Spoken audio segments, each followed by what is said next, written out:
Welcome back to AM Northwest. 17 years ago, our first guest got a headache. It has never gone away. She's now written a book about her journey into the heart of chronic pain. We welcome the author of The Body Alone, Nina Lohman. Good to have you with us, Nina. So first of all, tell me how you're feeling right now. I'm doing okay right now. Yeah, you know, it comes in waves. Some days are worse, some days are a lot better, and today is pretty good. Okay, so tell me about this headache that arrived, as I said, 2007. So tell me about it. Yeah, so it came out of the blue. I was really healthy and I hadn't experienced headaches or chronic pain or anything like that before. And I woke up one morning and had a headache that didn't go away that day. So I was advised that evening to go to the emergency room, which is what you're advised to do if you have a headache that keeps getting worse. And thankfully we were able to cross off the big things off the list, you know, make sure it wasn't a stroke or a tumor or meningitis or any of those things, which are good things to cross off your list. And unfortunately, when we crossed everything off, there was nothing left on the list. And so from an emergency standpoint, I was sent home and told to check in with my primary care doctor the following morning. And, you know, that's really where things shifted for me, because the headache that started then hasn't really gone away. Like I said, sometimes it's close, sometimes it's far away, but that has morphed and been with me for all of this time. Wow. Yeah. How debilitating is the pain at its worst? It will leave me on the couch, unable to do the things that I need to do with the rest of my life.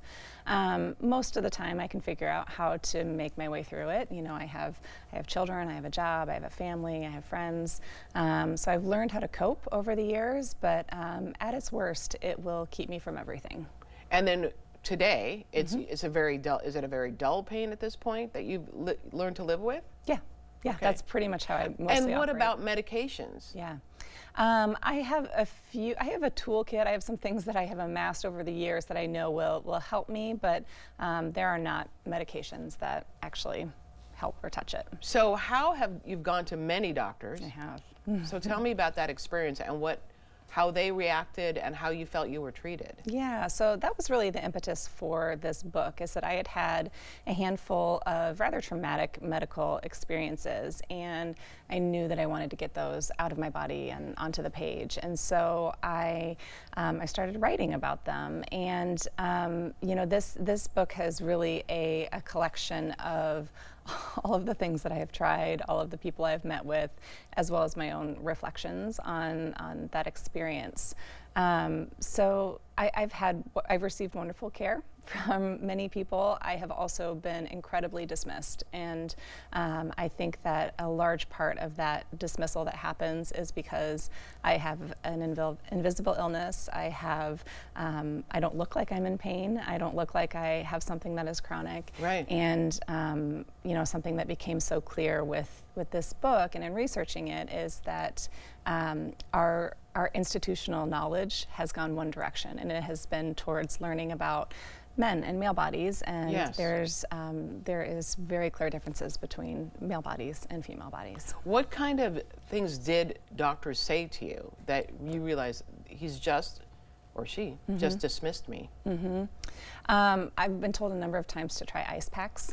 I've been accused of trying to just get opioids. I've been several times, there have just been physicians. I think that when people say we don't know when we've kind of reached the end of our rope, I think that's its own form of dismissal. Oh, right, because then what do you do now? There's nothing left for you to do.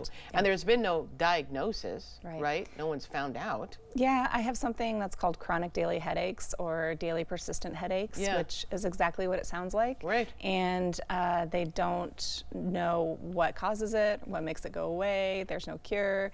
And you know, it's most of who is affected by this are women. Women, yeah. And are people who are in my stage of life. And so it became really clear in the research for this book that there is a problem. It's not me. It's we're inside of this institution that has learned everything one direction. So what needs to change? What do you hope change? I hope that there is research funding, and that there will be more more in the conversation about these invisible illnesses and things that are affecting mostly women's bodies. And do you feel too that maybe doctors need to learn to believe women when they say they're in pain? Every single time. Yes, absolutely. Mm-hmm. Yes. I'm curious, you must have met other women in your same position, and is their experience similar to yours? Yeah, it's been an interesting part about taking this. I'm up until recently, I've been very private about my pain and my experience, and so it has been interesting to make that public and put it out into the world.